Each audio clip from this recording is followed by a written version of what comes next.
Hey everybody, welcome back to the channel.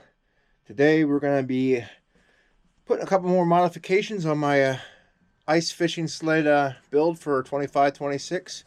And today we're going to be putting on these multi-functioning camping lights in this edition of In the Shop, which starts right now.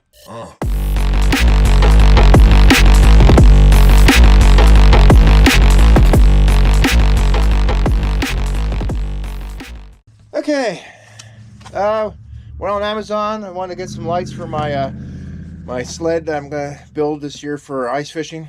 I thought if we get out there a little early, it'd be nice to have at least some lights on it. That way we can, scan ahead, check the ice thickness, or at least see if there's any open water or cracks or anything that we could become potentially a problem. I mean, of course, I'm going to be out there with my spud bar checking everything, but it's always nice to have, a little extra lighting out there, especially if you're going to get out there when, it's dark yet before the sun comes up. And we went on Amazon, and I ended up finding these lights right here. These are multifunction camping lights. They're rechargeable. They do have jacks on them for USB ports, so you can plug in phones, cameras, whatever. Macy's over here playing their tennis balls. So what we did is we drilled 2 holes in the front of the sled, and I ran an Allen bolt through the back of the sled here. And I don't know if I can get this camera underneath here, but ran it through here. I didn't use a washer because this plastic is pretty thick. If it would happen to pull out, then so be it. I will put a washer back there. But those Allen keys do not come with these lights. I actually used leftover Allen keys from a Yak Attack accessory I had, and they fit perfect. So whatever millimeter the Allen key is for, or the Allen bolt is for the Yak Attack, will work with these lights. Okay, as you can see, they move up and down, have little grooves where the lights will actually lock themselves into place. Up here on the top, you have your USB ports and your USB-C, I believe it is. And, okay, let's get to the light here.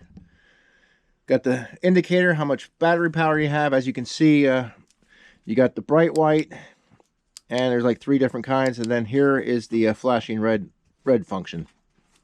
I guess it's, emergency, like an SOS type deal, which is, I guess, good to have on the ice in case if a buddy of yours falls in the water or through the ice.